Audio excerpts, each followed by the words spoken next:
Good morning, happy hump day. Every day I kind of think, what am I going to teach that day? When you first start out as a yoga teacher, you feel this obligation to make these lesson plans. They're very technical, they're based on physical. This whole sequence is almost like a dance production. A lot of pressure. You are not in the moment, and quite often you're so busy looking at your list, you lose track of what is happening in the moment or what do your students need. So for the past 2 years, while we've been doing our virtual classes, can you believe it's been almost, I think it has been almost 2 years. Well, quite often I am literally led by my life, by the universe, by chance or by fate, to a lesson that just happens organically in the moment. Today, I picked up a red tank top and I was like, okay, red chakra, first chakra, root chakra. I think it's perineum. It's the basis, kind of the area of where we came into this world actually. And I'm not normally attracted to red, but I thought, let's go with it. So I matched everything to red that I could come up with in the moment. And then I thought, what is this teaching moment telling me? And as I was almost angrily putting away all the dishes and emptying the dishwasher and doing that same job I do every day of all these things that I didn't create, I thought, why am I always the one taking care of my family? Since I was born, I found out I took care of my brother, who wasn't even 2 years younger than me, changing his diapers while I was in a diaper. Then my parents were both handicapped, so I spent a lifetime of taking care of them and the family and raising my family. And then I thought about it. Quite often we do keep repeating the same pattern. My mother, her father died when she was 6, so her mom was left with twin 6-year-olds and a baby. So my whole life, my mom and her sister emotionally, financially, almost always worried about their mom and physically took care of her and tried to keep the family going. So I thought, I need to break that curse. So where I'm going with this is, while I was doing the stuff in the kitchen, I was like, I'm consciously breaking that curse or that pattern for my son. So he will not grow up thinking he had to take care of his family. When he does take care of his family, it'll be his own choice, not because he had to do it as a child. So it totally flipped my perspective of being mad at something that I've had to do forever. It's my gift, it's my role in this world. And they keep saying that if you embrace your dharma, what you're kind of meant to be, you stop beating your head against the wall and you find that it's a gift and it's this amazing thing. So where I'm going with this is, I want you to look at your life. I want you to look if there's a pattern that happened in your life throughout being a family member. Maybe your parents' family, maybe they had the same pattern. Maybe you've repeated it with your own family. Is there something that you could look at stopping? You're creating the roadblock to stop it continuing generation after generation after generation. All of this goes back to quite often with the indigenous piece that's going on right now. There's a lot of information coming forward that there is our intergenerational DNA trauma, curses. I'm going to use the word curse. This happens through the Black community because of slavery leading all the way forward. This happens in the Native community. There are things that happen biologically from repeated patterns from your family, and some of it is from action and habit and environment repeated from your family. And so know better, do better. We now have the tools to help us acknowledge things that aren't working in previous family generations, and how can we change it? We talk about samskaras all the time, and that is a repeated pattern. And my teacher used to always say, think of a record, the groove on each record. That's your pattern. You subconsciously keep repeating it. So on that note, red means family chakra.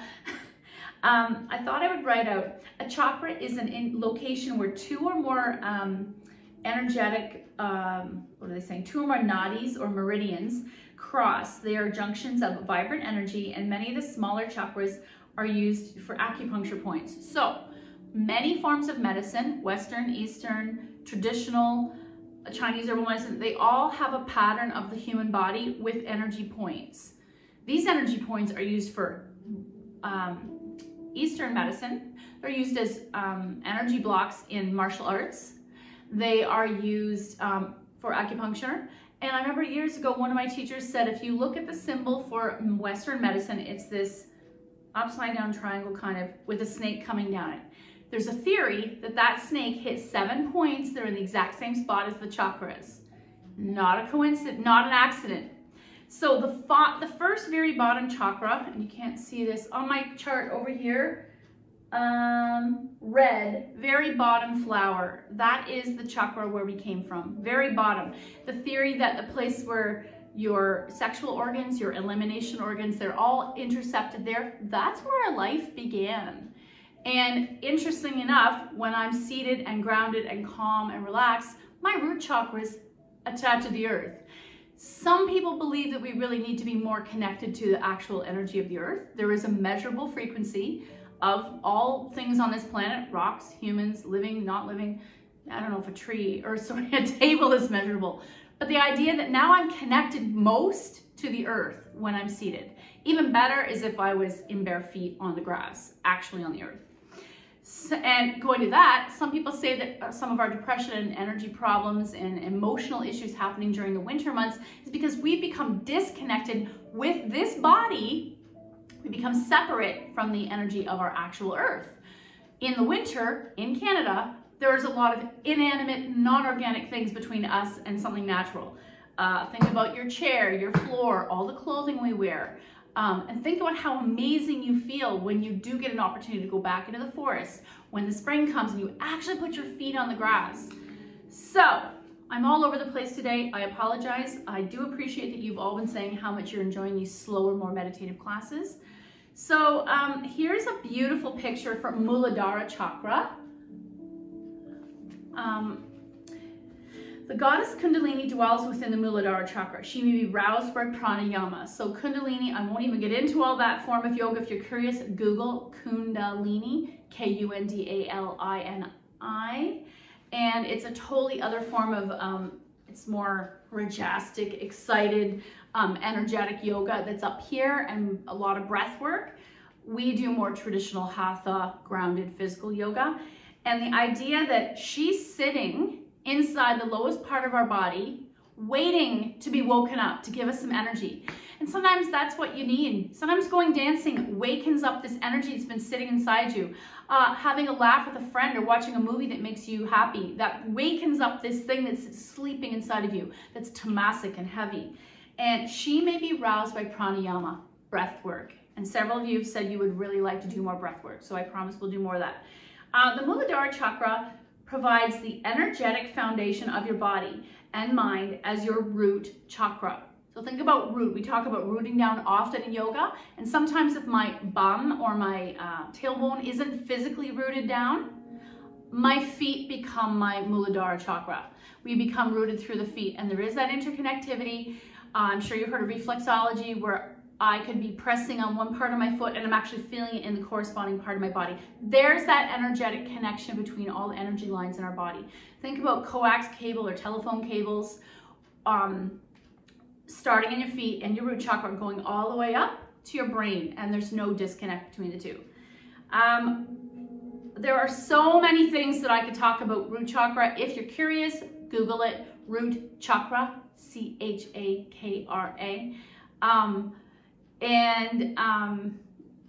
Muladara is the Tibetan Sanskrit word for it. There's just so much to read, and I feel like I've taken so much of your time. Looking at the base of your body, the Muladara Chakra governs and acts your autoimmune system, your skeletal system, and your bowels and your teeth. Maybe because our teeth are linked to chewing, which is linked to elimination. It's all linked to elimination.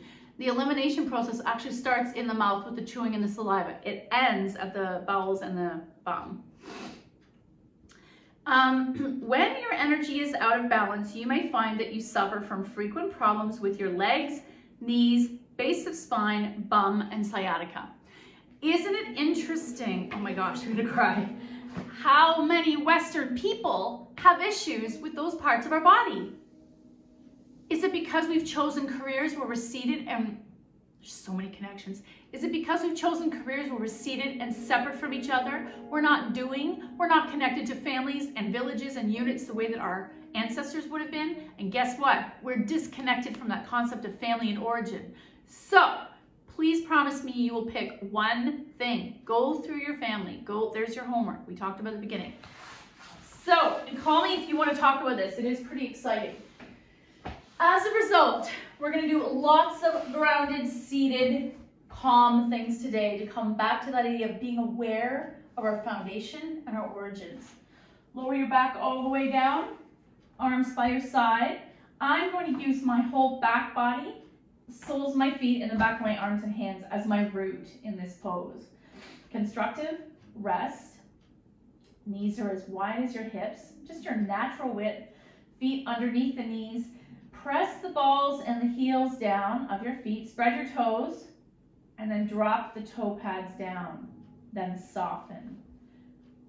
Doesn't have to be hard. I want you to be aware. Quite often we're more aware of what's going on in our body when we make the position, we make the shape, and then we let go. So we're going to do 10 breaths here.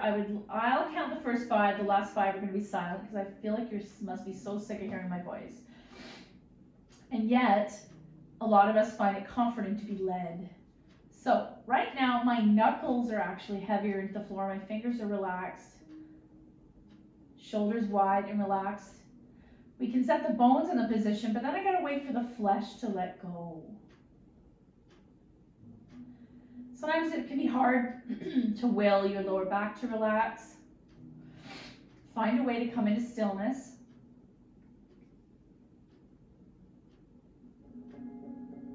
And today I've chosen atmospheric piano music on Spotify. I'm sure there's some on YouTube. What a beautiful collection of music. I think this will be my new working music. Inhale 1. Pause at the top of the inhale. Exhale, relax, soften like a puddle into the floor.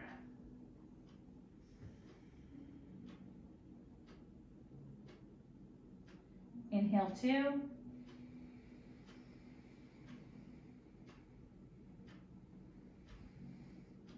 Pause.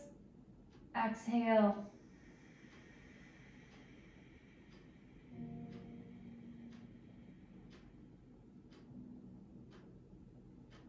Inhale 3.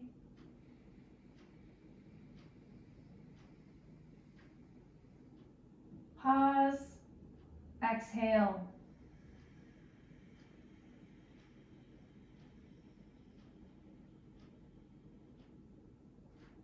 Inhale 4.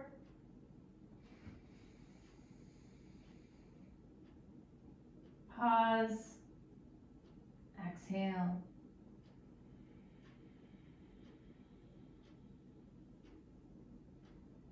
Inhale 5.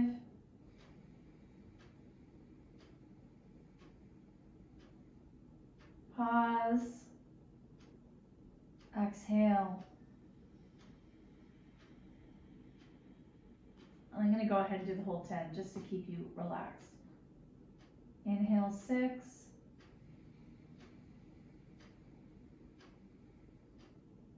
Pause.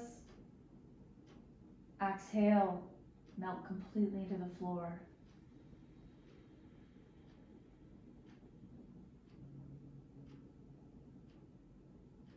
Inhale 7.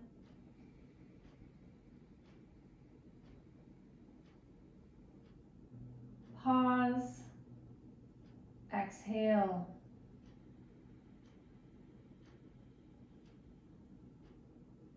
Inhale 8.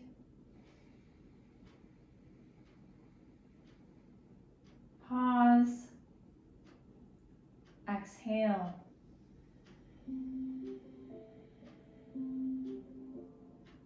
Inhale 9. Pause. Exhale.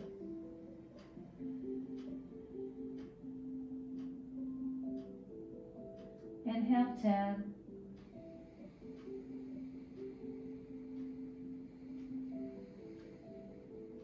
Pause. Exhale.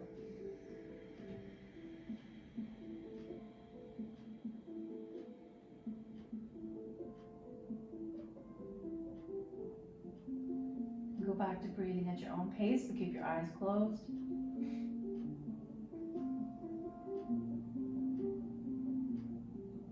And can you notice the qualities of lightness,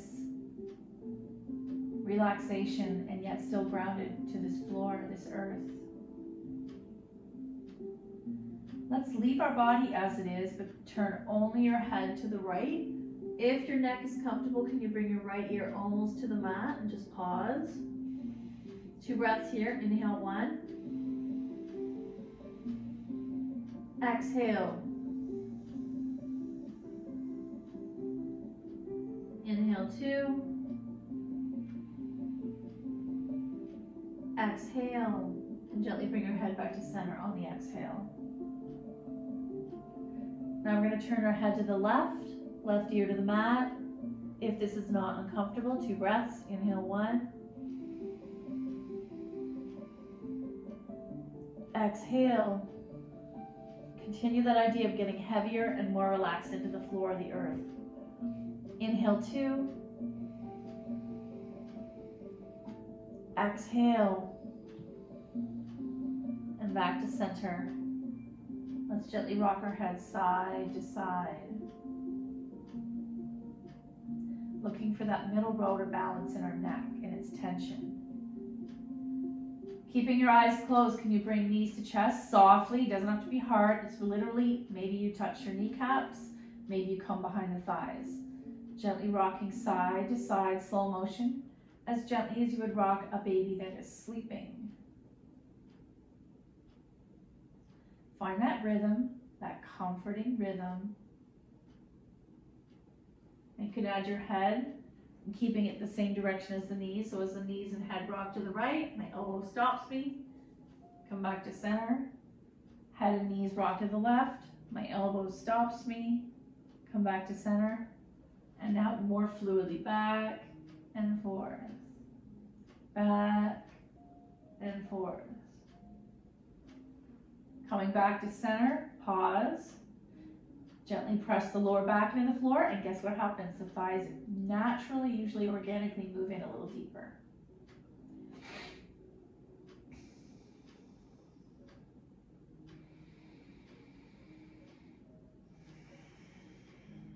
And then just gently release your feet to the air, legs up the wall. My knees are a little more bent than I normally would do. Arms relaxed to the side, soft 45 degrees, and pause. Lower back grounds into the earth. So I might feel a heaviness in my torso and hips, pressing into the earth, and the legs are light and relaxed.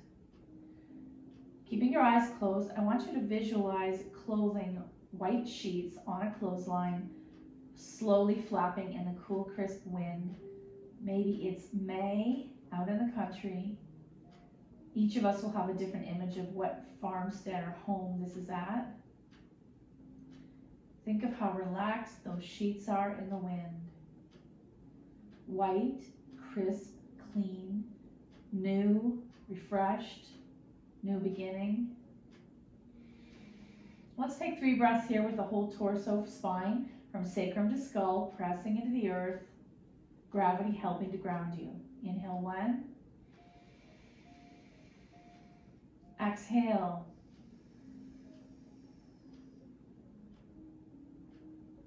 Inhale, 2. Exhale. Inhale, 3. Exhale, let's go to 5. Inhale, 4. Exhale. Inhale, 5. Exhale, bend the knees softly, ankles dangle. 2 breaths here. Lower back continues to press into the earth. Sacrum and lower back and hips are supported. Inhale, 1. Exhale. Inhale, 2. Exhale, and let's go 3. Inhale, 3. Exhale, roll onto your left side. Your left arm is going to become your pillow. We're now in fetal position. The left side is often used to honor the mother. It's the side where our heart is supposedly larger than on our right. And sleeping on your left side is supposed to be beneficial for your blood pressure, the return of your heart valves. We're going to take 5 breaths here in this gentle fetal position. It doesn't have to be super rigid, wherever your body kind of flops and settles into. Inhale 1. Exhale.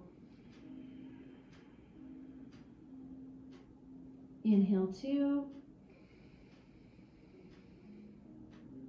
Exhale.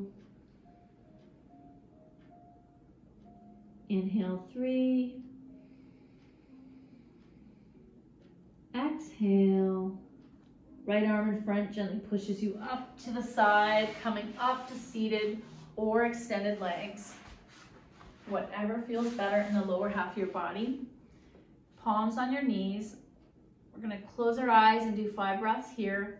Once more, focusing on the idea of rootedness and connected to the earth. So sits bones and tailbone root down. Instead of noticing the flesh heavy into the floor, notice which bones really want to come back to the earth. No matter how much flesh we lose or gain on this body, we have the same bone structure. It's still ourselves underneath. Inhale 1. Exhale. Inhale 2. Exhale. Inhale 3. Exhale. Inhale 4. Exhale. Inhale 5. Exhale, gently blink your eyes, coming to open attention. I'm slowly moving us up to a standing position. The next position is going to be on our knees. So you can either stand on your knees, almost like camel. Actually, that's quite a nice thigh stretch, so I could do my meditation like this. I tuck my toes for stability, engage the core, gently tuck the tailbone. Or you can sit on your untucked feet. Actually, let's try all 3 versions. So I'm going to start on my knees. If this is hurting your knees, you know you're going to adapt to your own body. 3 breaths. Inhale 1. Exhale. Let the arms dangle. Inhale 2. Exhale. You can also use a folded blanket under your knees. Inhale 3. Exhale. Can you keep your eyes closed? Gently sit back on your heels if this is available to you. If not, you're sitting on a chair. 3 breaths. Inhale 1. Exhale. And if this is easy in your body, still look for those areas of tugging. Inhale 2. Exhale. Inhale 3. Exhale. Last variation optional. Tuck your toes. We're only going to hear 3 breaths. Thighs are together. Inhale 1. Exhale. Inhale 2. Exhale. Inhale 3. Exhale. Now, how are you going to get up? Some of us are going to roll back. I still got my heels lifted and rise up. Some of us are going to maybe do it a lot less elegantly, whatever your body can deal with. Now I'm going to stay in standard, arms relaxed, fingers dangling. Nothing has to be engaged. You're just light and relaxed. We're going to take 5 breaths here, eyes closed. Feel gravity pulling at the fingertips, the soles of the feet, trying to get us back into that ground. Inhale 1. Exhale. Inhale 2. Exhale. Inhale 3. Exhale. Keep your eyes closed if you're comfortable with that. Do the same position, a little more activated, shoulders back. Flex your palms, fingers point down. Imagine your middle power finger along the side seam of your jeans, almost where pinstriping would be on a tuxedo pants. Engage the belly, clench the bum and thighs together, press the soles of the feet down. I feel like there's almost should be a block between my thighs, and you could do that if you really want. 5 breaths. Inhale 1. Exhale. Inhale 2. Exhale. Inhale 3. Exhale. Inhale 4. Exhale. Inhale 5. Exhale, soften. Did you notice a difference when you did it from soft place versus a hard place? I personally had a really hard constricted time when I was trying to do that flexed, activated, rigid than when I came to my meditation or standing in a place of softness. Okay, all of this is leading us up to tree pose, probably the very first yoga pose I ever learned. So let's keep our eyes looking down at the floor, eyelids almost fully closed. You're going to shift your weight into your left foot, right toes either touching the mat or dangling. You're going to start, or maybe coming inside the inner ankle. 2 breaths. Inhale 1. Exhale. Inhale 2.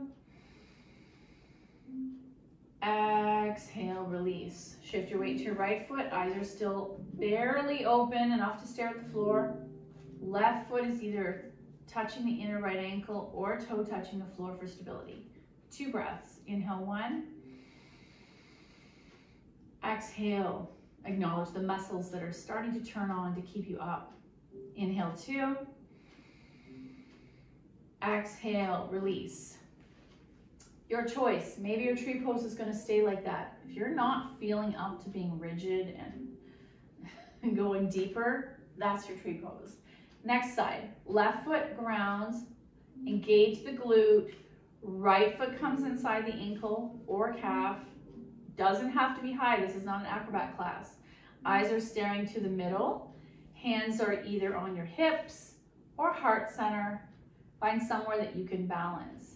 Maybe your arms are at a T. What works for you to keep stable and focused? Inhale 1. Exhale. Inhale 2. Exhale. Let's go to 5. Inhale 3. Exhale. Inhale 4. Exhale. Can you open that knee a little bit more depending on your hips? Inhale 5. Exhale, release. Other side. Right foot lands. There's my grounding side. Think about how stable a telephone pole is. Flex, engage, squeeze to center. Left foot is on the inside. I'm going to take it to my ankle or calf. It does not have to go very high. Less is more. Get ready. Hands heart center or hips or T. 5 breaths. Inhale 1. Exhale.